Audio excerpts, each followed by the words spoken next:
मैं अमदास पलांगे सीजी शिक्षा में आपका स्वागत करता हूं। हम देख रहे हैं कक्षा 12वीं, मतलब आज हम नया जो है लेसन स्टार्ट करेंगे और ये है आपका 7वां लेसन जो आपका कक्षा 12वीं का है और इसका नाम है आपका पी ब्लॉक के तत्व। ठीक है, इससे पहले हम लोग जो है एक हमारा जो चैप्टर था सतह रसायन वो कंप्लीट किए हैं। एक तत्वों का निष्कर्षण है, वो अभी फ़िलहाल सिलेबस में नहीं दिखा रहा है। अगर उसको हम लोग देख लेंगे तो फिर उस चैप्टर को फिर हम इसके बाद कर देंगे। फ़िलहाल अभी हम इस चैप्टर को देखते हैं, पी ब्लॉक के तत्व। इससे पहले वाला जो क्लास था उस क्लास में आपने जो है एस ब्लॉक के तत्व के बारे में पढ़ा है और इस क्लास में मतलब 12वीं क्लास में हम पी ब्लॉक के तत्वों के बारे में क्या करेंगे, पढ़ाई करेंगे। ये बहुत बड़ा क्या है हमारा चैप्टर है और यहाँ से लगभग जो है 8 से लेकर के जो है 10-11 नंबर तक क्वेश्चन आता है। 8 नंबर का तो क्वेश्चन आता ही है, ठीक है। और इस साल अगर पूरा सिलेबस दे रहा है तो क्वेश्चन की जो संख्या है वो 11 जो है यहाँ से आ सकता है। तो अगर परीक्षा के दृष्टिकोण से देखें तो ये चैप्टर बहुत ही क्या है, महत्वपूर्ण है। तो इसको हमको क्या करना है, बढ़िया से पढ़ाई करना है। तो चलते हैं हम लोग पी ब्लॉक के तत्वों के पास। क्या होता है पी ब्लॉक के तत्व? वैसे आपने पीरियोडिक टेबल इससे पहले वाला जो क्लास है उस क्लास में पढ़ा ही होगा, है ना। कई प्रकार के पीरियोडिक टेबल था, जैसे मेंडलीव का पीरियोडिक टेबल था, न्यूलैंड का था और भी बहुत सारे साइंटिस्ट था। लेकिन अभी जो करेंट वाला जो है, जिसे हम आधुनिक आवर्त सारणी कहते हैं, है ना, हमारा मॉडर्न पीरियोडिक टेबल कहते हैं, है ना, जिसको मोसले जी ने दिया है। हम पहले थोड़ा सा उसके बारे में चर्चा करते हैं, क्योंकि उनके बारे में चर्चा करने से ही हमको पी ब्लॉक के तत्वों के बारे में जानकारी होता है और उनके जानकारी से या आवर्त सारणी के जानकारी से फिर हमें जो है आगे उन तत्वों के बारे में या पी ब्लॉक के तत्वों के बारे में जानकारी क्या होता है, आसान होता है भाई। तो चलिए पहले पीरियोडिक टेबल जो होता है उसका हम लोग क्या करते हैं, चर्चा करते हैं। ये आपके स्क्रीन पर दिया गया है पीरियोडिक टेबल, है ना, ऑफ द एलिमेंट्स दिया गया है तत्वों के लिए। आवर्त सारणी यहाँ पर दिया गया है। ये जो पीरियोडिक टेबल आप देख रहे हैं इसको हेनरी मोसले जी ने क्या किया है, इसको दिया है भाई। कौन दिया है? हेनरी मोसले, ठीक है। इस पीरियोडिक टेबल को बनाया तो है बोहर ने, बाकी ये जो है जाता किसको है, श्रेय हेनरी मोसले को। तो पहले इसके बारे में हम लोग क्या करते हैं, चर्चा करते हैं, क्या है कैसा है उसके बारे में, और फिर हम लेसन क्या करते हैं, स्टार्ट करते हैं भाई। तो ये जो मॉडर्न पीरियोडिक टेबल है इसमें आपको देखा जाए तो इस पूरे पीरियोडिक टेबल को 4 ब्लॉक में क्या किया गया है, बांटा गया है। जिसमें शुरू जो होते हैं उसको हम लोग बोलते हैं एस ब्लॉक, ये हो गया। बीच वाला जो होता है इसको कहा जाता है डी ब्लॉक। बीच वाला को क्या बोलते हैं भाई, डी ब्लॉक के नाम से जानते हैं या डी ब्लॉक कहा जाता है, ठीक है। बीच वाला को क्या बोलते हैं हम लोग, डी ब्लॉक, ये हो गया। ये जो हम जो पढ़ रहे हैं या पढ़ेंगे आगे, इसको बोलते हैं हम लोग पी ब्लॉक। और एक नीचे होता है, ये जो होता है इसको बोलते हैं हम लोग एफ ब्लॉक। तो इस प्रकार से पूरे जो पीरियोडिक टेबल है, आधुनिक आवर्त जो सारणी है, उसको 4 ब्लॉक में क्या किया गया है भाई, बांटा गया है। कौन कौन से ब्लॉक से? हमारा पहला है एस ब्लॉक, है ना, दूसरा है हमारे यहाँ पर पी ब्लॉक बोल देंगे, और ये हमारा कौन सा है, डी ब्लॉक, और एक है हमारा यहाँ पर एफ ब्लॉक। तो इस प्रकार से पीरियोडिक टेबल को 4 ब्लॉक में क्या करते हैं, बांटते हैं। और इस लेसन में हम जो है किसके बारे में पढ़ने वाले हैं, ये जो है पी ब्लॉक के बारे में क्या करने वाले हैं, पढ़ने वाले हैं, ठीक है। अब और अगर हम बात करें तो ये जो पूरा पीरियोडिक टेबल है उसमें 7 आवर्त और 18 क्या है हमारे समूह हैं, ठीक है। तो यहाँ पर इस प्रकार से हम देखें तो दाएं से जो बाएं कॉलम बना है, मतलब इस प्रकार से जो कॉलम बना है, जैसे हाइड्रोजन, हीलियम, फिर इधर से lithium, beryllium, boron, carbon, nitrogen, oxygen, fluorine, neon. तो इस तरीक़ा से जो हमारा क्या होता है, जो क्षैतिज कॉलम है बना है इस पीरियोडिक टेबल में, उसको क्या कहा जाता है भाई, उसको कहा जाता है आवर्त। इसको क्या बोलते हैं, आवर्त कहते हैं। तो बाएं से दाएं जो क्षैतिज कॉलम है पीरियोडिक टेबल के अंदर, उसको क्या कहा जाता है, आवर्त के नाम से जाना जाता है। और अभी का जो ये जो पीरियोडिक टेबल दिख रहा है उसमें आवर्तों की संख्या टोटल कितना है भाई, हमारा 7 है। कितना है हमारा, 7। कौन कौन से देख सकते हैं, 1 2 3 4 5 6 और 7, तो आपके कितने आवर्त हैं पीरियोडिक टेबल में? 7 आवर्त हैं भाई। देखो इस तरीके से बाएं से जो दाएं क्या हुआ है, हमारा जो कॉलम बना है ये कॉलम आपका क्या कहलाता है? आवर्त कहलाता है। और आधुनिक आवर्त सारणी में आवर्तों की संख्या कितना है हमारा? 7 है। अगर आपसे क्वेश्चन करता भी है ना कि आवर्त किसे कहते हैं, तो आप बता सकते हैं कि आधुनिक आवर्त सारणी में बाएं से दाएं जो पना क्षैतिज कॉलम होता है उसको क्या कहा जाता है? आवर्त कहा जाता है। और आवर्तों की जो संख्या है वो कितना है? 7 है। अगर हम बात करते हैं ऊपर से नीचे की, इस प्रकार से अगर मैं बात करूं तो ऊपर से नीचे जो बना हुआ जो कॉलम होता है उसको कहा जाता है समूह। उसको क्या कहा जाता है? समूह, या इसी को हम लोग वर्ग के भी नाम से जानते हैं, या समूह कहा जाता है।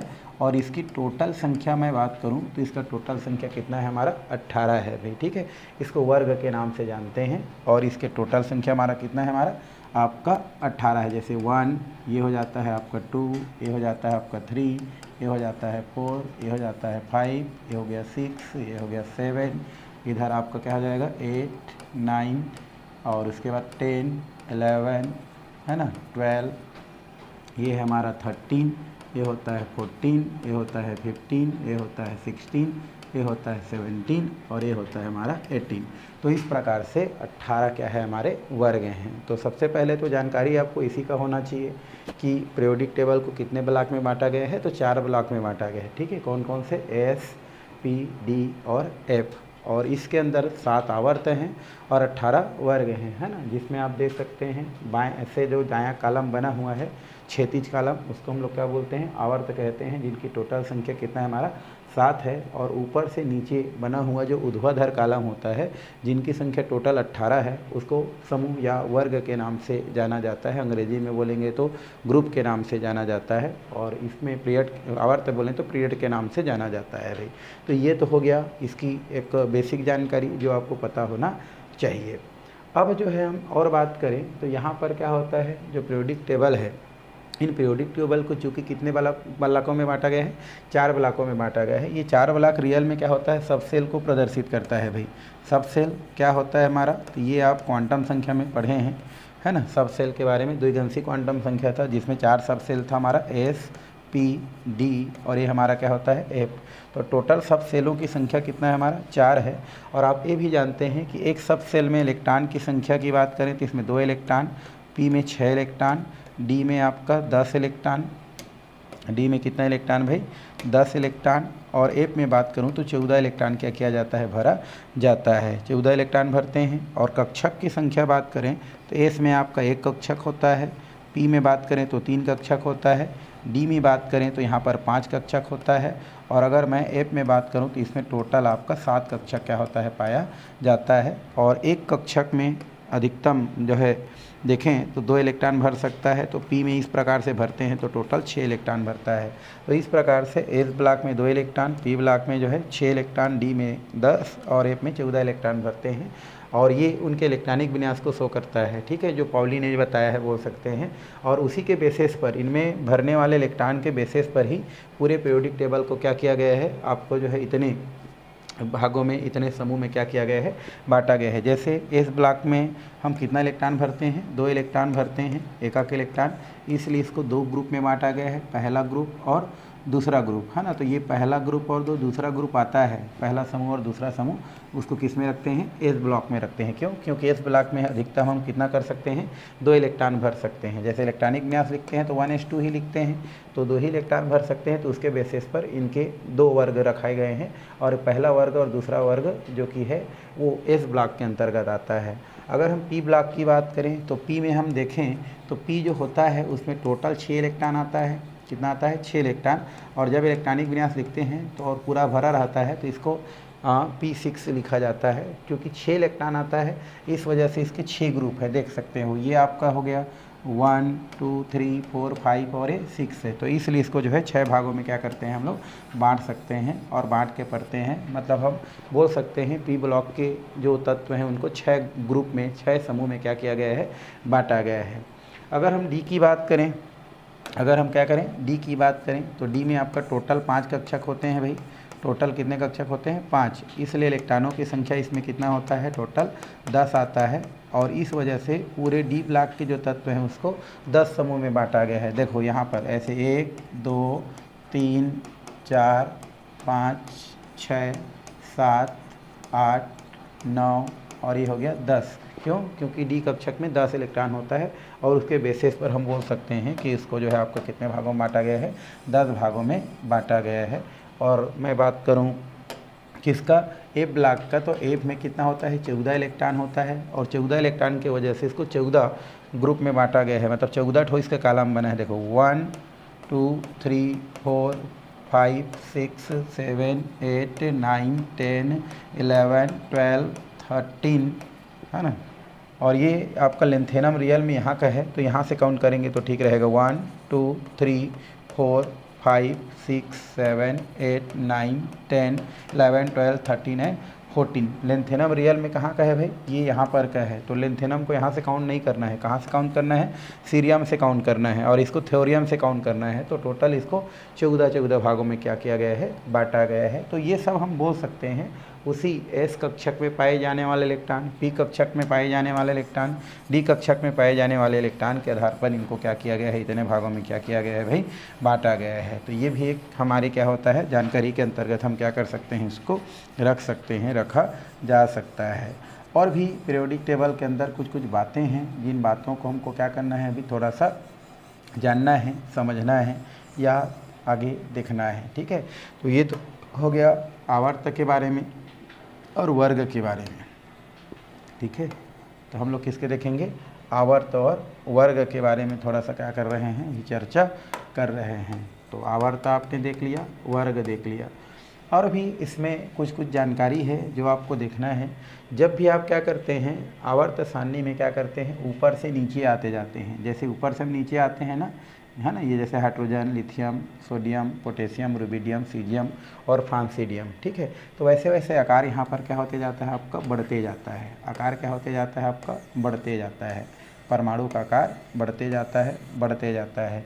वो इसलिए बढ़ता है कि ऊपर से नीचे आने पर क्या होता है, हमारा कक्षा की संख्या क्या होता है, आपका बढ़ता है। तो इस वजह से ऊपर से जब भी आप क्या करते हैं, समूह में ऊपर से नीचे आते हैं, परमाणु आकार क्या होता है, बढ़ता है। उसका कारण ये है कि ऊपर से नीचे आने पर कक्षा की आकार क्या होता जाता है, या कक्षा की संख्या बदलते जाता है। जैसे इसमें पहला कक्षा होता है, इसमें दूसरे कक्षा, इसमें तीसरे कक्षा, इसमें चौथा कक्षा, पाँचवा, छठवां कक्षा और सातवां कक्षा। यही वजह है कि ऊपर से नीचे आने पर आकार आपका क्या होता है, आपका बढ़ता है। और आकार बढ़ने से क्या होता है, आपको पता है कि आकार बढ़ने से क्या होता है, क्योंकि आपको पता है कि नाभिक और क्या होता है, अंतिम कक्षक में इलेक्ट्रॉन पाया जाता है। जैसे जैसे आकार क्या होते जाता है, आपका बढ़ते जाता है, वैसे वैसे नाभिक जिसमें प्लस चार्ज होता है, इलेक्ट्रॉन जिसमें माइनस चार्ज होता है, इनके मध्य आकर्षण क्या होते जाता है, कम होते जाता है। कहने का मतलब आकार बढ़ने से आपका क्या होते जाता है, आपका जो दोनों के मध्य में जो आकर्षण होता है वो कम होते जाता है। और उस स्थिति में इस इलेक्ट्रॉन को निकालना क्या हो जाता है, आसान हो जाता है। मतलब ऊपर से नीचे आने पर क्या होता है, धात्विक गुण को क्या करता है, प्रदर्शित करता है। क्योंकि धातु वे पदार्थ होते हैं जो आसानी से इलेक्ट्रॉन डोनेट करते हैं भाई। तो ऊपर से नीचे आने से चूँकि इलेक्ट्रॉन डोनेट करने की क्षमता क्या हो रहा है, बढ़ रहा है, तो इसके आधार पर कहा जाता है कि ऊपर से नीचे आने पर धात्विक गुण क्या होता है, आपका बढ़ते जाता है। और भी बहुत सारा गुण घटता बढ़ता है, हम उसको आगे क्या करेंगे, देखेंगे। फिलहाल आप ये जान लें कि ऊपर से नीचे आने पर क्या होता है, परमाणु आकार बढ़ता है। परमाणु आकार बढ़ने से नाभिक और इलेक्ट्रॉन के बीच की दूरी क्या होता है, आपको घटता है। और उस स्थिति में वहाँ से इलेक्ट्रॉन को क्या कर पाना, निकाल पाना आसान हो जाता है। और जहाँ से इलेक्ट्रॉन निकालना आसान रहता है, या जो आसानी से इलेक्ट्रॉन दे देता है, वो सारे क्या कहलाते हैं, धातु कहलाते हैं। तो उस स्थिति में बोला जा सकता है कि ऊपर से नीचे आने पर इलेक्ट्रॉन डोनेट करने वाले तत्वों की जो है गुण बढ़ रहा है, इसलिए धात्विक गुण क्या होते जाता है, बढ़ते जाता है। इसी में आप आयनन ऊर्जा को भी बता सकते हैं कि ऊपर से नीचे आने पर क्या होता है, आयनन जो ऊर्जा होता है, ये आयनन ऊर्जा का मान क्या होते जाता है, कम होते जाता है। आयनन ऊर्जा क्या होता है, तो किसी भी परमाणु के बाह्यतम कोश में पाए जाने वाले इलेक्ट्रॉन को बाहर निकालने के लिए जितना ऊर्जा की आवश्यकता होता है, वो उसका आयनन ऊर्जा कहलाता है। क्योंकि ऊपर से नीचे आने पर इलेक्ट्रॉन निकालना क्या हो रहा है, आसान हो रहा है, तो उस स्थिति में कह सकते हैं कि आयनन ऊर्जा का मान क्या होते जाता है, आपका कम होते जाता है। तो ये भी यहाँ से क्या किया जा सकता है, देखा जा सकता है, समझा जा सकता है। अगर हम जो है ऊपर से नीचे ना बात करके अब बात करते हैं, दाएं से बाएं की बात करते हैं, है ना, अर्थात आवर्त की बात करते हैं, तो उस स्थिति में दाएं से बाएं जाने पर आकार क्या होते जाता है आपका, छोटा होते जाता है, छोटा होते जाता है। मतलब ये बोल सकते हैं कि पीरियोडिक टेबल में बाएं से क्या करते हैं, दाएं जाते हैं, तो आकार आपका क्या हो जाता है भाई, छोटा हो जाता है। परमाणु आकार क्या हो जाता है आपका, छोटा हो जाता है। और परमाणु आकार छोटा हो जाने से नाभिक और इलेक्ट्रॉन के बीच जो क्या होता है, आकर्षण होता है, वो बहुत ज़्यादा क्या हो जाता है, बढ़ जाता है ना। या हम ये बोल सकते हैं कि बाएं से दाएं जाने पर परमाणु आकार छोटा होने के पीछे कारण ये है कि वहाँ पर नाभिकीय आवेश क्या होता है आपका, बढ़ता है। कौन सा बढ़ता है, हमारा नाभिकीय आवेश बढ़ता है। और नाभिकीय आवेश बढ़ने से क्या होता है, हमारा परमाणु आकार क्या होता है, छोटा होते जाता है या छोटा हो जाता है। और उस स्थिति में यहाँ से इलेक्ट्रॉन निकालना क्या हो जाता है, कठिन हो जाता है। इसलिए इलेक्ट्रॉन क्या करता है, ग्रहण करता है, और इस कारण से यहाँ पर आध्यात्मिक गुण क्या हो जाता है, बढ़ जाता है। मतलब बाएं से दाएं जाने पर क्या होता है आपका, आध्यात्मिक गुण क्या होते जाता है आपका, बढ़ते जाता है। और आयनन ऊर्जा की बात करें तो यहाँ से इलेक्ट्रॉन निकालना चूँकि कठिन हो जाता है, इस वजह से आयनन ऊर्जा का मान क्या होता है आपका, कम हो जाता है। तो इस प्रकार से हम क्या कर सकते हैं, आकार में क्या परिवर्तन आ रहा है बाएं से दाएं जाने पर या ऊपर से नीचे आने पर, वो हम क्या कर सकते हैं, यहाँ से देख सकते हैं, बता सकते हैं। तो ये भी आपको क्या करना है, जानकारी रखना है। ठीक है, तो ये तो हो गया एक और जानकारी। अब हमको क्या करना है, चूँकि ये हमारे पूरे ग्रुप है, उसको कितने भागों में बांटा गया है भाई, हमारा 4 भागों में बांटा गया है। तो सब भागों के बारे में हमको थोड़ा थोड़ा करके क्या करना है, पढ़ना है, जिसमें से आप एस ब्लॉक के बारे में पहले क्या कर चुके हैं, पढ़ चुके हैं। एस ब्लॉक के बारे में 11वीं क्लास में क्या कर चुके हैं, पढ़ चुके हैं। तो फिलहाल यहाँ पर हम उसके कोई जानकारी नहीं देखने वाले हैं। ठीक है, ये हमारा एस ब्लॉक के तत्व हैं, जिसके अंतर्गत दो समूह रखा गया है। और कौन कौन से समूह हैं भाई, वर्ग 1 और वर्ग 2। वर्ग 1 के तत्व को बोलते हैं क्षार धातु, इनको क्या बोलते हैं, क्षार धातु, ये आप पहले पढ़ चुके हैं। और इसको बोलते हैं क्षारीय मृदा धातु, इसको क्या बोलते हैं भाई, क्षारीय मृदा धातु कहते हैं, है ना। वर्ग 2 के तत्वों को क्या बोलते हैं, क्षारीय मृदा धातु के नाम से जानते हैं। इसकी कहानी क्या है ना, हम जानते हैं या पढ़ चुके हैं। ठीक है, तो इससे हम लोग क्या कर चुके हैं, पढ़ चुके हैं। तो फिलहाल यहाँ इस 12वीं क्लास में हम उसके बारे में पढ़ाई नहीं करने वाले हैं। इसका सामान्य जानकारी होता है, हलीना, हलीना के रब से फरियाद। इस प्रकार से इसको जो है शॉर्ट फॉर्म में क्या किया जाता है, पढ़ा जाता है कि हलीना के रब से फरियाद, जिसमें ह से होता है हाइड्रोजन, एल आई से होता है लिथियम, एन से होता है सोडियम, के से होता है पोटेशियम, आर बी से होता है रुबेडियम, और सी एस का होता है हमारा सीजियम, और एफ आर का होता है फ्रांसियम। ठीक है, तो इस प्रकार से हम इसको क्या कर सकते हैं, बता सकते हैं। ये इस ब्लॉक के तत्व है जिसको क्षार धातु के नाम से जानते हैं। दूसरा वर्ग की बात करें तो इसमें आता है बेटा, मांगे, कार, स्कूटर, बाप, राजी। तो इसको हम इस प्रकार से क्या कर सकते हैं, जानकारी ले सकते हैं, जानकारी बता सकते हैं। क्या, बी से बेटा, एम जी से मांगे, सी ए से कार, ए आर से स्कूटर, बी ए से बाप, और ये हो जाता है आर ए से राजी। अब इसका नाम होता है बेरिलियम, मैग्नीशियम, कैल्शियम, इंस्टांसियम, उसके बाद है बेरियम, और है होता है हमारा रेडियम। तो ये आप क्या कर सकते हैं, इस प्रकार से बोल सकते हैं। अब यहाँ पर दिया है आपका जो है वर्ग 3 से, इसको बोल सकते हैं सच्चा, यार, और यहाँ पर लाया हम क्या बोलते हैं, अचार। इस प्रकार से हम क्या कर सकते हैं, बता सकते हैं। स्केडियम होता है, इरिडियम होता है, लेंथेनम होता है, एक्टिनियम होता है। इसको बोलते हैं ट्रिपल, जीरो, हाफ, रफ। ये हम क्या कर सकते हैं, बता सकते हैं। यहाँ इस टाइटेनियम होता है, जिरकोनियम होता है, हाफनियम होता है, रदरफोर्डियम होता है ना। यहाँ पर वेनेडियम है ना, नीमोडियम है ना, लेडेनियम है, और ये डुबेनियम है। इसको बोल सकते हैं करो, मोबाइल, वेस्ट, संग। यहाँ पर इसको बोल सकते हैं क्रोमियम, ये होता है मोलिब्डेनम, ये होता है टंगस्टन, ये होता है हमारा संबोलनियम, है ना। इसी प्रकार ये मनटोरी, टिकेश्वरी, रहमान भाई, इसको बोल सकते हैं। फिर इसको फिर रुको, उसे हंसाओ, है ना। इधर को चकते रहो, यार मत, और ये होता है निकला, पंडित, पोपट, दास, है ना। और ये होता है हमारा क्यों, आगे आऊँ, इस प्रकार से बोल सकते हैं। और ये होता है जिंक, कैडमियम, और ये होता है हमारा मरकरी, और ये होता है हमारा कार्पेनियम। तो इस प्रकार से हम डी ब्लॉक के तत्वों को भी बता सकते हैं। तो आप इस जो अध्याय है उसमें हम लोग एस ब्लॉक के बारे में नहीं पढ़ेंगे, क्योंकि आप इससे पहले क्या कर चुके हैं, उसको 11वीं क्लास में पढ़ चुके हैं। डी ब्लॉक के बारे में भी नहीं पढ़ेंगे, क्यों? क्योंकि इसमें हमको केवल पी ब्लॉक के बारे में पढ़ना है। लेकिन पी ब्लॉक पढ़ने के बाद हमको क्या करना है, डी ब्लॉक के बारे में क्या करना है, पढ़ाई करना है ना। या उसके बाद वाला जो लेसन है वो डी ब्लॉक का है और किसका है, हमारा एफ ब्लॉक का है, जो हम क्या करने वाले हैं इस लेसन के बाद क्या करने वाले हैं, पढ़ने वाले हैं। हमको इसमें क्या पढ़ना है, पी ब्लॉक के बारे में क्या करना है, पढ़ना है। लेकिन उससे पहले मैं थोड़ा सा क्या बता देता हूँ, एफ ब्लॉक के बारे में क्या कर देता हूँ, बता देता हूँ। रियल में जो एफ ब्लॉक के जो तत्व होते हैं वो आवर्त नंबर 6 और आवर्त नंबर यहाँ से लिया गया है 7 से लिया गया है। क्यों? क्योंकि आपको पहले से पता है, एक हमारा 11वीं क्लास में हमने क्या पढ़ा था, हमने एक पढ़ा था आपका वो क्या था भाई, हमारा एक हमारा होता है 2n²। क्या होता है, 2n², जिसमें हमारा क्या होता है 2n² में आपका n क्या होता है, कक्षा की संख्या होता है। यदि यहाँ पर पहला कक्षा रख दिया जाता है और 2 से गुणा कर दिया जाता है तो यहाँ स्क्वायर में होता है 2, तो 1 एकम 1 1 2 2 आ जाता है। तो पहले कक्षक में 2 इलेक्ट्रॉन आता है। अगर यहाँ पर 2 रख दिया जाए और 2 से गुणा कर दिया जाए तो 2 दूनी 4 दूनी 8 आता है। और अगर यहाँ पर हम 2 रखते हैं और 3 से गुणा कर देते हैं तो 3 3 9 9 दूनी 18 आता है। तो इस प्रकार से कॉम्बिनेशन बनता है हमारा किसका भाई, हमारा 2 8 8 18 18 32 और हमारा 32। इस प्रकार से क्या बनता है हमारा, यहाँ पर पीरियोडिक टेबल में कॉम्बिनेशन बनता है। पहले आवर्त में 2 तत्व होता है, दूसरे आवर्त में 8 तत्व होता है, तीसरे में भी 8 तत्व है, गिन लो, है ना। इसमें 18 तत्व है, इसमें 18 तत्व है, इसमें 32 और इसमें कितना आता है, 32 तत्व आता है।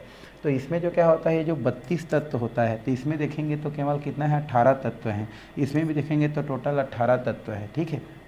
तो इन्हीं में से हमारा 32 में से 18 तत्व यहाँ पर है, जो कि डी ब्लॉक के अंतर्गत रखा जाता है। यहाँ से, इधर की बात नहीं है, यहाँ से देखो 57 से लेकर के जो 71 है, क्योंकि यह 72 से स्टार्ट है, ठीक है। इसी प्रकार ये 89 से कितना है, 103 है, और इसके 89 के बाद डायरेक्ट क्या है, 104 है। मतलब 89 से लेकर के आपका 103 तक के जो तत्व हैं, जो कि डी ब्लॉक में होना चाहिए था, वो डी ब्लॉक में न रख करके उनको कहाँ रखा गया है, नीचे एक अलग से क्या किया गया है, हमारा जो है कॉलम में, है ना, जो है नीचे सारणी के नीचे रखा गया है। और उन सारणी के जो तत्व होते हैं, चूँकि यहाँ पर लेंथेनम के बाद आता है तो इसको हम लोग क्या बोलते हैं, लेंथेनाइड तत्व के नाम से जानते हैं। और ये जो है एक्टिनियम के बाद आता है, एक्टिनियम के बाद आता है थोरियम जो है, इसलिए इस समूह को एक्टिनाइड समूह के नाम से क्या करते हैं, हम लोग जानते हैं। और ये रियल में लेंथेनाइड और जो एक्टिनाइड होता है वो आपका आवर्त 6 और आवर्त 7 जो कि डी ब्लॉक के अंतर्गत आता है, वहाँ से उठा करके नीचे क्या किया गया है, पीरियोडिक टेबल में इसको क्या किया गया है, अलग से जगह दिया गया है, जिनको एक साथ एफ ब्लॉक के तत्व या लेंथेनाइट या एक्टिनाइट तत्व के नाम से जाना जाता है। और इनकी टोटल संख्या आपका 14 है, मतलब दोनों मिला के हम बोल सकते हैं, दोनों मिला के आपका 28 तत्वों को क्या करता है, ये आपको प्रदर्शित करता है। और ये एक साथ एफ ब्लॉक के नाम से क्या किया जाता है, जाना जाता है। तो इस प्रकार से एफ ब्लॉक के बारे में क्या किया जा सकता है, बताया जा सकता है। डी ब्लॉक के बारे में भी हम लोग क्या कर सकते हैं, देखे हैं अभी। तो ये दोनों हम क्या करने वाले हैं, इसके बाद वाला जो भी लेसन है हम उसमें डिटेल से क्या करने वाले हैं, पढ़ने वाले हैं। चलिए अब हम फाइनली किसके पास चलते हैं, हम लोग पी ब्लॉक के तत्वों के पास क्या करते हैं, चलते हैं। और इसी के बारे में क्या करते हैं, हम लोग थोड़ा सा परिचर्चा करते हैं, क्योंकि इस लेसन में हमको इसी के बारे में क्या करना है भाई, पढ़ना है। तो हम इसी के बारे में चर्चा करेंगे तो ज़्यादा अच्छा है, ठीक है। तो चलिए, तो पी ब्लॉक के बारे में हम चलते हैं। यहाँ पर ये हमारा पी ब्लॉक के क्या है, हमारा तत्व है। और पी ब्लॉक की मैं बात करूँ तो ये सबसे पहले तो ये है कि पी ब्लॉक तत्व को जो है आवर्त सारणी में 13 से लेकर के आपका 18 जो है वर्ग है, उनके अंतर्गत क्या किया गया है, रखा गया है। 13 14 15 16 17 और ये कितना हो जाता है हमारा 18। तो पहला पॉइंट तो यही बनता है, अभी हम लोग लिखेंगे कि जो पी ब्लॉक के तत्व हैं वो आवर्त सारणी में ग्रुप नंबर 13 से लेकर के ग्रुप नंबर 18 के अंतर्गत क्या किया गया है, उसको रखा गया है। ये पहला पॉइंट आप क्या कर सकते हैं, लिख सकते हैं। इसमें कुछ चर्चा हम करते हैं, क्योंकि इसमें 13 से लेकर के 18 तक के अंतर्गत क्या किया गया है, जो भी ग्रुप आता है उसमें पी ब्लॉक के तत्वों को क्या किया गया है भी, रखा गया है। इसमें हम जो है इससे पहले जो वाला क्लास है जिसमें हम लोग जो है 13 ग्रुप के बारे में और 14 ग्रुप के बारे में क्या कर चुके हैं, पढ़ाई कर चुके हैं। यहाँ पर इस लेसन में हम किसके किसके बारे में पढ़ने वाले हैं, 15वें समूह, 16वें समूह, 17वें समूह और ये 18वें समूह के बारे में क्या करने वाले हैं, पढ़ने वाले हैं। जिसमें 18वें समूह को किसको भाई, हमारा 18वें समूह को शून्य समूह के नाम से जानते हैं। क्या नाम से, शून्य समूह के नाम से जाना जाता है। इसको उत्कृष्ट गैस के नाम से जाना जाता है, उत्कृष्ट गैस के नाम से जाना जाता है। इसको अक्रिय गैस के नाम से क्या किया जाता है, जाना जाता है ना। या इसी को हम लोग क्या बोलते हैं, एयरोजेंस कहा जाता है, एयरोजेंस कहा जाता है। क्या बोलते हैं इसको, एयरोजेंस के नाम से जानते हैं। अगर हम 17वें समूह की बात करें तो इसको हैलोजन के नाम से जाना जाता है। क्या नाम से जाना जाता है भाई, हैलोजन के नाम से जाना जाता है, जिसका अर्थ लवण बनाने वाला होता है। अगर मैं बात करूं 16वें समूह का तो इसको कैल्कोजन के नाम से जाना जाता है, कैल्कोजन के नाम से क्या किया जाता है, जाना जाता है, जिसका मतलब आपका अयस्क बनाने वाला होता है। और अगर मैं 15वें समूह की बात करूं तो इसको निकोजन्स के नाम से जाना जाता है। क्या नाम से भाई, निकोजन्स, निकोजन्स के नाम से क्या किया जाता है, जाना जाता है, निकोजन्स के नाम से जानते हैं। तो इस प्रकार से हम क्या करने वाले हैं, पी ब्लॉक के अंतर्गत जो है समूह 15 के बारे में, समूह 16 के बारे में, समूह 17 के बारे में और समूह 18 जो समूह है उसके बारे में क्या करने वाले हैं, पढ़ने वाले हैं। तो चलते हैं हम लोग किसके पास, पी ब्लॉक के पास। इसके अंतर्गत बहुत सारे जानकारी ले लिए।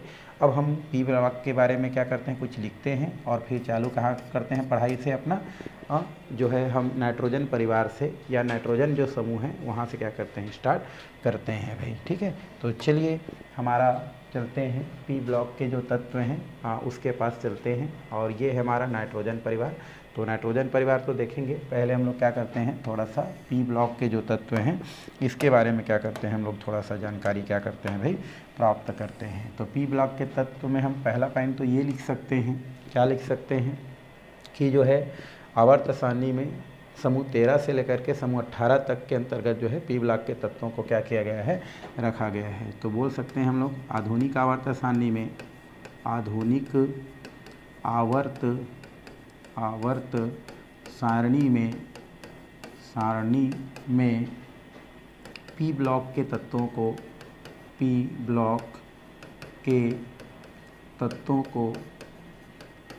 को है ना, समूह पी ब्लॉक के तत्वों को समूह 13 से 18 समूह 13 से 18 में रखा गया है। तो आधुनिक आवर्त सारणी में पी ब्लॉक के तत्वों को समूह 13 से 18 तक है ना, समूह 13 से 18 में रखा गया है। तो इस प्रकार से हम पहला पॉइंट क्या कर सकते हैं, यहाँ से लिख सकते हैं कि पी ब्लॉक के जो तत्व हैं उस पी ब्लॉक के तत्व में अगर हम पी ब्लॉक के तत्व में देखें तो हमारे पी ब्लॉक के जितने भी तत्व हैं उसको पीरियोडिक टेबल के अंतर्गत वर्ग 13 से लेकर के वर्ग 18 तक के अंतर्गत क्या किया गया है, उनको रखा गया है, जैसे अभी हम लोग देखे हैं। दूसरा मैं पॉइंट की बात करूं तो पी ब्लॉक के तत्व होता क्या है, ये हम क्या करते हैं पहले जानते हैं। तो पी ब्लॉक के तत्व क्या होते हैं भाई, तो ये ऐसे तत्व होते हैं जिनके इलेक्ट्रॉनिक विन्यास लिखने पर है ना, जिनके क्या लिखने पर, इलेक्ट्रॉनिक विन्यास लिखने पर आने वाला अंतिम इलेक्ट्रॉन जो होता है वो आपका क्या करता है, पी उपकोष में क्या करता है, प्रवेश करता है। या ये बोल सकते हैं कि वे तत्व जिनके परमाणु कक्षक के अंतिम इलेक्ट्रॉन पी उपकोष में क्या करता है, प्रवेश करता है, वो आपका क्या कहलाता है, आपका पी ब्लॉक के तत्व कहलाता है या पी ब्लॉक के तत्व कहते हैं। या ऐसे भी बोल सकते हैं कि वे तत्व जिनका इलेक्ट्रॉनिक विन्यास लिखने पर आने वाला अंतिम इलेक्ट्रॉन क्या करता है, पी उपकोष में क्या करता है, प्रवेश करता है, वो आपका क्या कहलाता है, पी ब्लॉक के तत्व कहलाता है। ये आप क्या कर सकते हैं, यहाँ से लिख सकते हैं। तो यहाँ पर हम लोग लिख सकते हैं भाई कि वे तत्व जिनके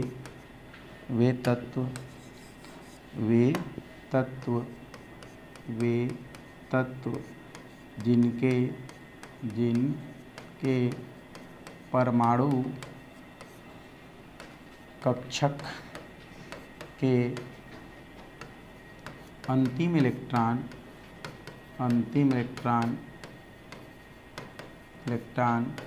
पी उपकोष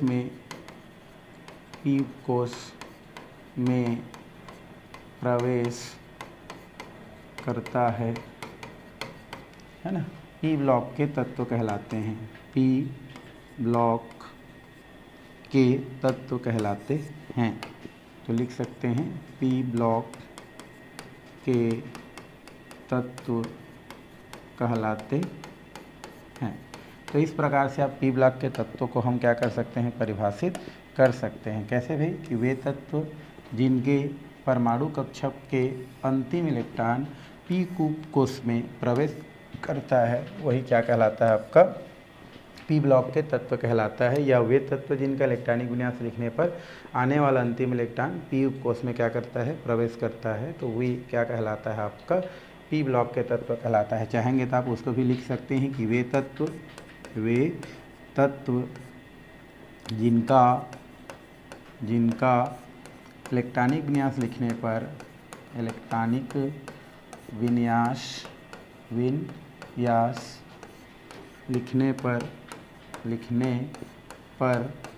आने वाला अंतिम इलेक्ट्रॉन है ना, यदि पी उपकोष में प्रवेश करता है, पी उपकोष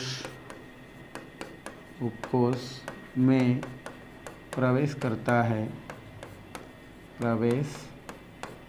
है तो उसे पी ब्लॉक के तत्व कहते हैं।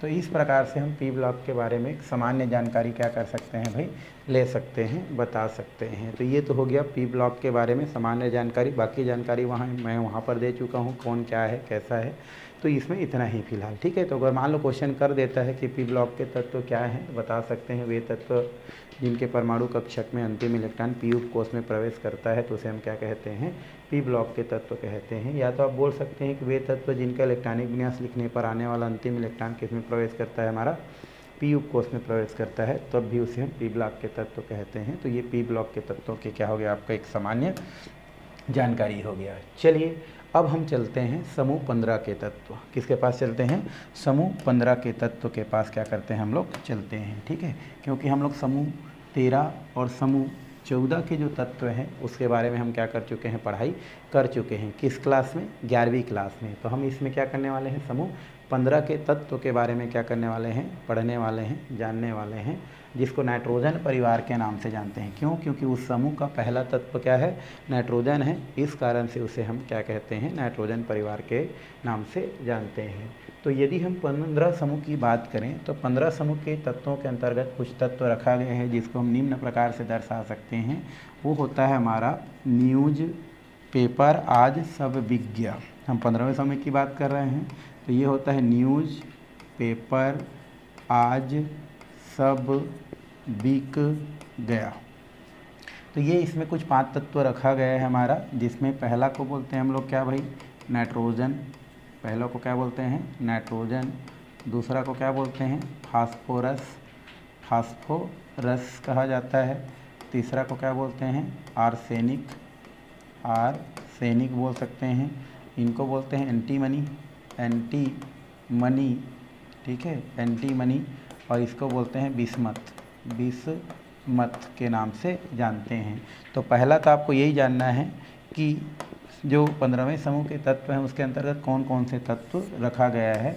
तो इसके अंतर्गत आपका जो है कुछ तत्व रखा गया है, वो है हमारा नाइट्रोजन, ये है फास्फोरस, ये है आर्सेनिक, ये होती है एंटीमनी और ये होता है आपका बिस्मथ। तो 15वें समूह के अंतर्गत जो है 5 तत्व रखा गया है, जिसको सामान्य कोडिंग के रूप में न्यूज़ पेपर आज सब बिक गया, इस प्रकार से क्या किया जाता है, पढ़ा जाता है। तो इस तरीक़ा से हम बता सकते हैं कि जो पी ब्लॉक के जो 15वें समूह के तत्व हैं जिन्हें नाइट्रोजन परिवार के नाम से जाना जाता है, उसके अंतर्गत 5 तत्व क्या किया गया है, रखा गया है। कौन कौन से भाई?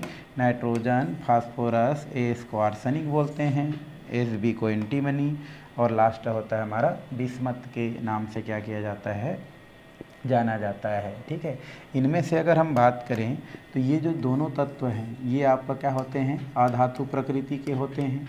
कैसे होते हैं? ये अधातु प्रकृति के होते हैं। इन दोनों की बात करें तो ये आपके कैसे होते हैं, उपधातु प्रकृति को हम लोग बोल सकते हैं, उपधातु प्रकृति को प्रदर्शित करते हैं। और लास्ट की बात करें तो धातु गुण को क्या करते हैं, प्रदर्शित करते हैं। तो ये भी जानकारी यहाँ से हम क्या कर सकते हैं, ले सकते हैं, क्योंकि इनके पहले तत्व कौन होते हैं भाई, नाइट्रोजन होते हैं, और इस कारण इस तत्व को नाइट्रोजन परिवार के नाम से क्या किए जाते हैं, जाने जाते हैं। तो ये तो हो गया कुछ बेसिक जानकारी।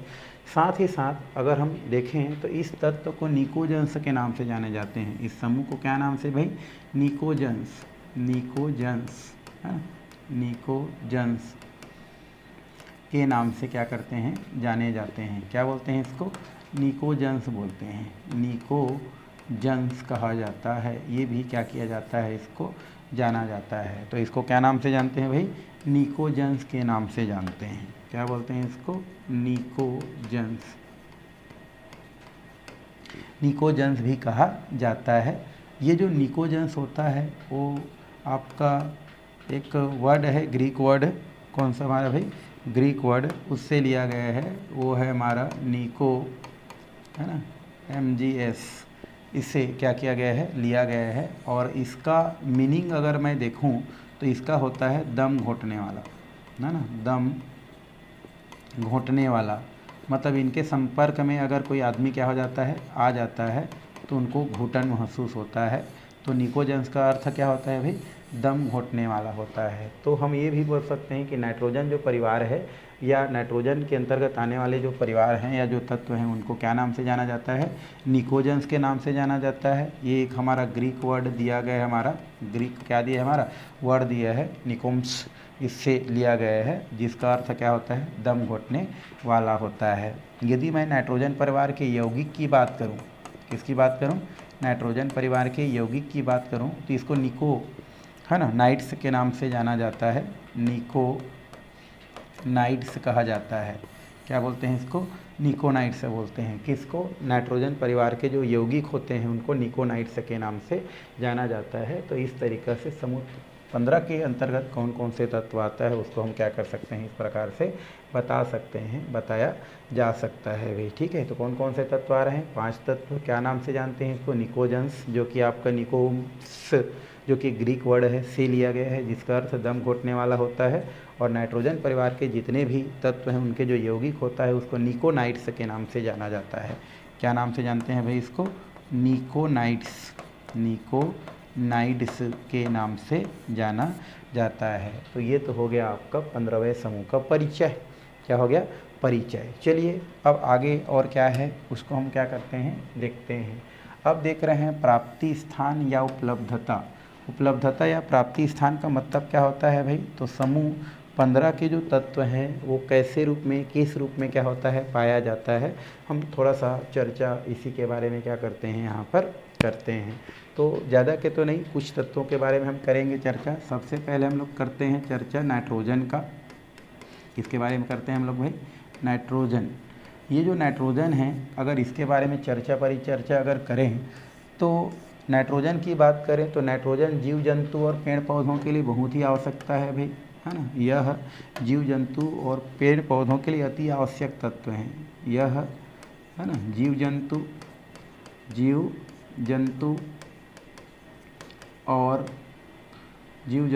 और पेड़ पौधों के लिए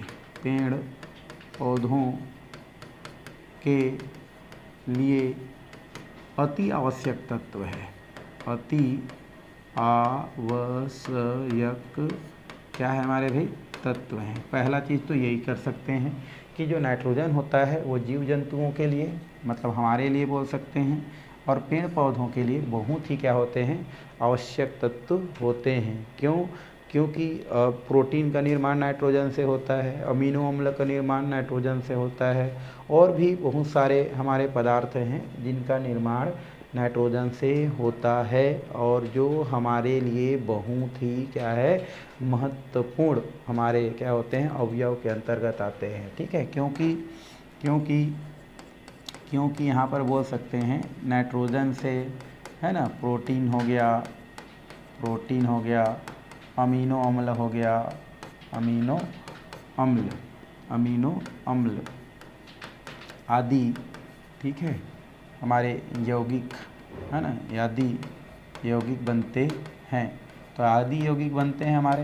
प्रोटीन, आपको लग रहा है प्रोटीन हमारे लिए बहुत ही महत्वपूर्ण है, जिसका मुख्य अवयव नाइट्रोजन होता है ना। अमीनो अम्ल जिसका मुख्य अवयव क्या होता है आपका, नाइट्रोजन होता है। तो देखा जाए तो नाइट्रोजन हमारे लिए और जी पेड़ पौधों के लिए अति आवश्यक है। पेड़ पौधे क्या करते हैं भाई, पेड़ पौधे नाइट्रोजन का स्थिरीकरण करते हैं। हम 9वीं 10वीं क्लास में पढ़े होंगे, जिससे वो फलते फूलते हैं। ठीक है, तो उसके लिए भी बहुत ही क्या है, महत्वपूर्ण है। तो ये तो हो गया हमारा प्रोटीन, नाइट्रोजन से रिलेटेड बातें।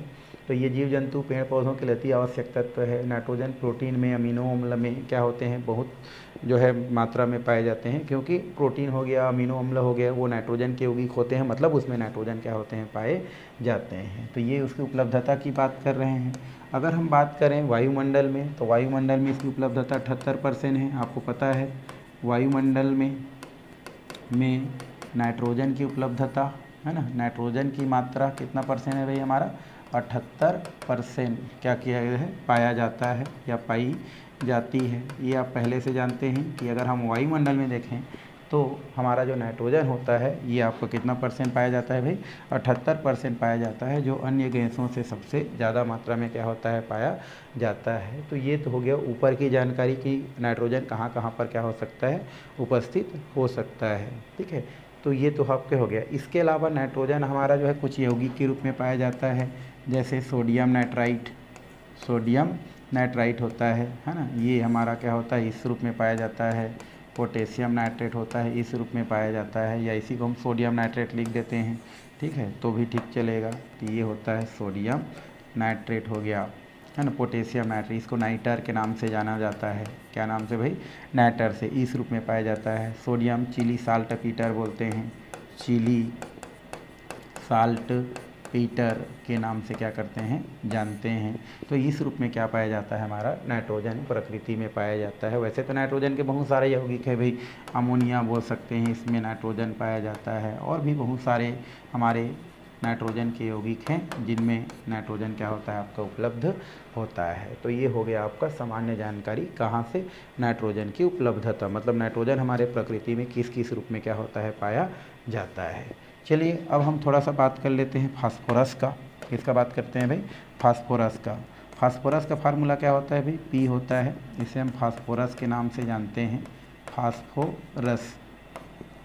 ये जो फास्फोरस होता है, इसकी मैं बात करूं तो फास्फोरस भी हमारे लिए बहुत ही क्या होता है, महत्वपूर्ण तत्व के अंतर्गत आता है। और ये प्रकृति में देखें, अगर इसकी मात्रा अगर हम किस में देखें, प्रकृति में देखें, शुद्ध अवस्था में देखें, प्रकृति में अगर मुक्त अवस्था में देखें, मुक्त अवस्था में तो समझते हो, शुद्ध अवस्था में, तो मुक्त अवस्था में तो बहुत कम होता है भाई। मुक्त अवस्था में ये लगभग 0.14% क्या होता है, पाया जाता है।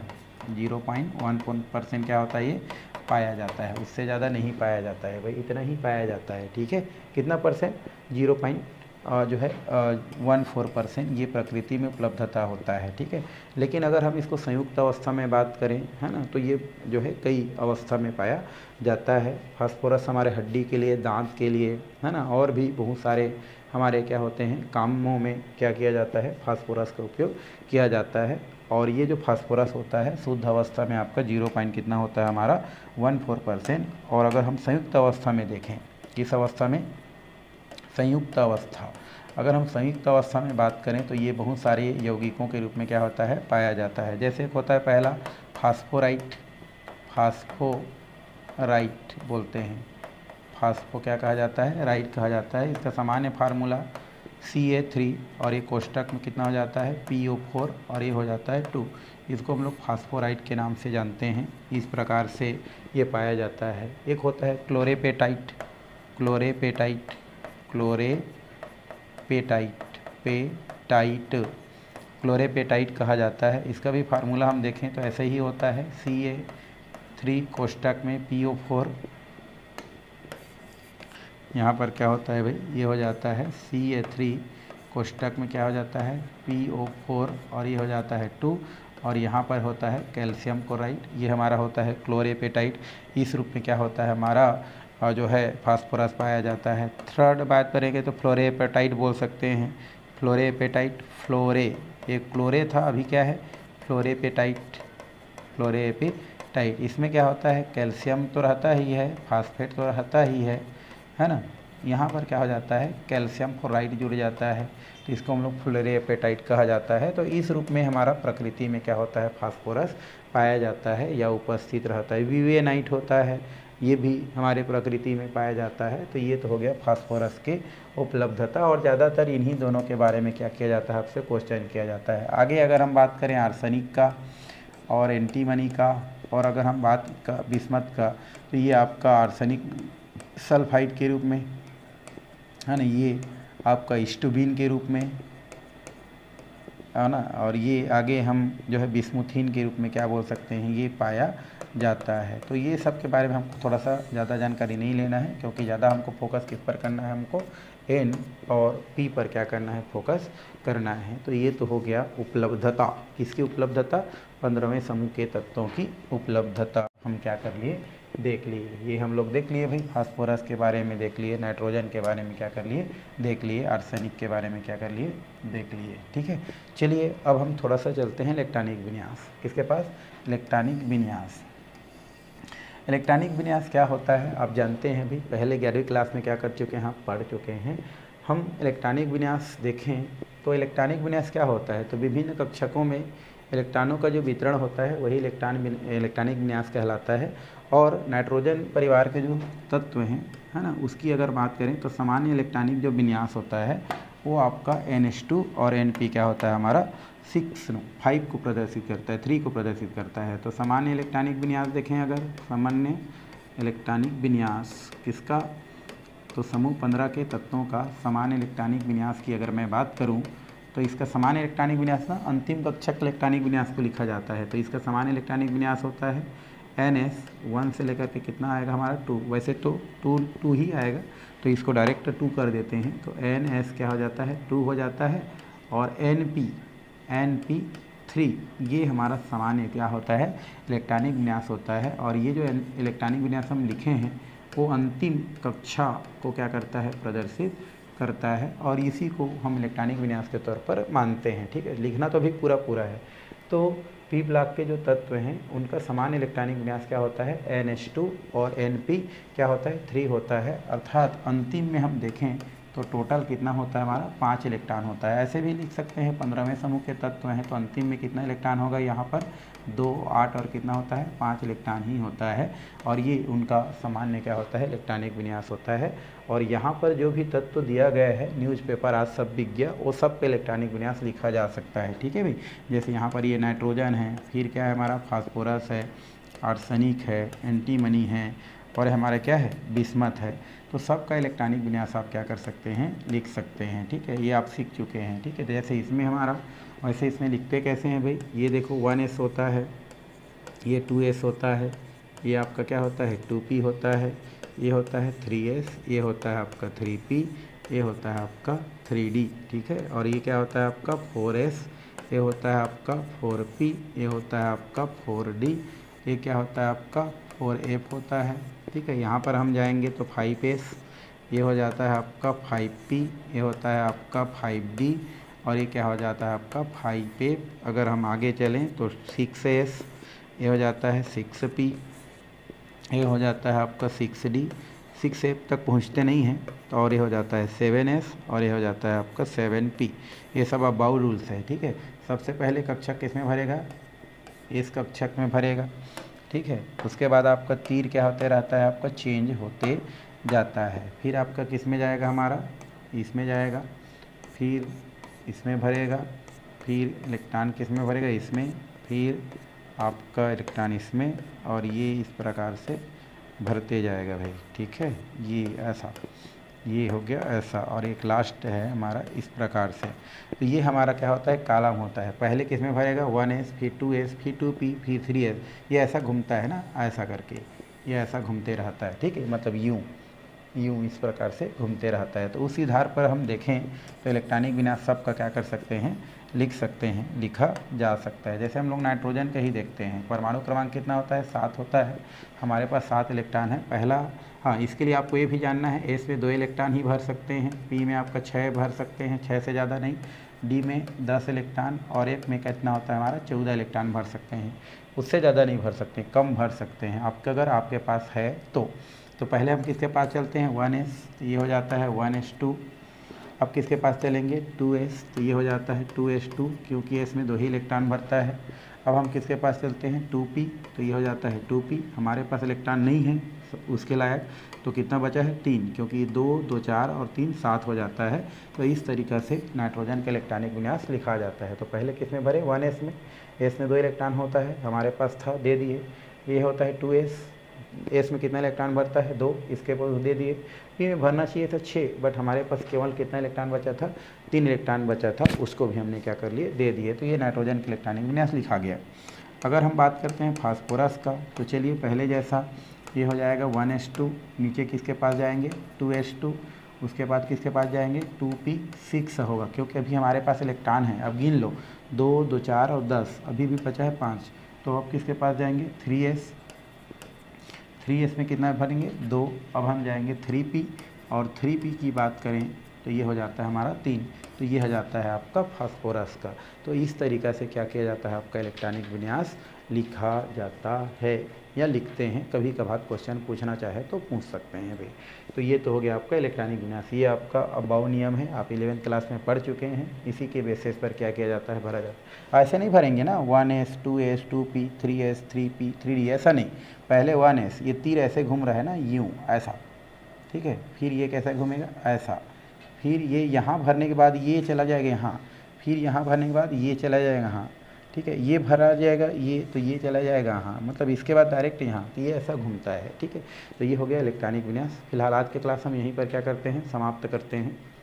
और आगे आने वाला जो क्लास है उसमें हम जो है 15वें समूह के जो तत्व हैं उनके कौन कौन से गुण हैं, भौतिक गुण, वो देखने वाले हैं।